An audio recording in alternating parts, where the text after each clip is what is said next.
నమస్కారం. భారతదేశంలోని తొలి ప్రైవేట్ స్పేస్ లాంచ్ ప్యాడ్ నుండి అగ్నిబాన్ రాకెట్ను ఈ రోజు ఉదయం విజయవంతంగా ప్రయోగించారు.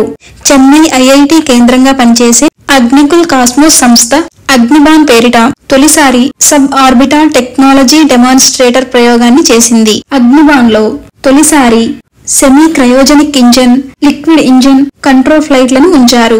దీర్ఘవృత్తాకార ముక్కుతో ఉన్న ఈ రాకెట్ పొడవు 6.2 మీటర్లు. దీని లోపలే ఉపగ్రహాన్ని అమర్చారు.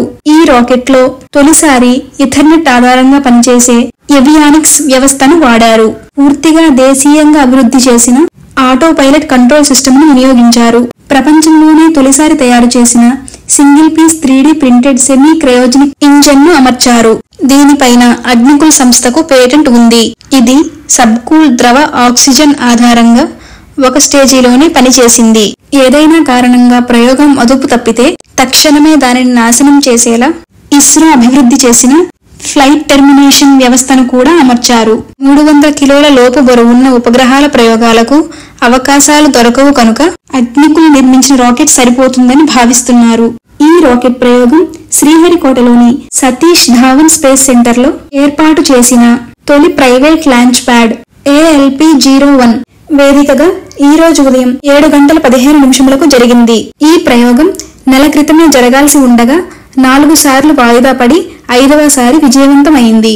ఈ మొత్తం ప్రయోగం వ్యవధి దాదాపు 2 నిమిషములు. రాకెట్ ప్రయోగించిన 4 సెకండ్ల తరువాత నిర్ణీత దశకు మళ్లింది.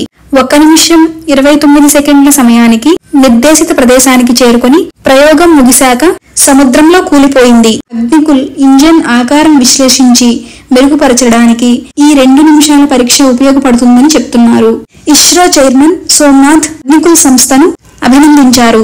ఈ ప్రయోగం విజయవంతం కావడంపై కేంద్ర మంత్రి రాజీవ్ చంద్రశేఖర్ అగ్నికుల్ సంస్థను అభినందిస్తూ ప్రపంచంలోనే తొలిసారి 3D ప్రింటెడ్ రాకెట్ ఇంజన్ కావడం విశేషం అన్నారు.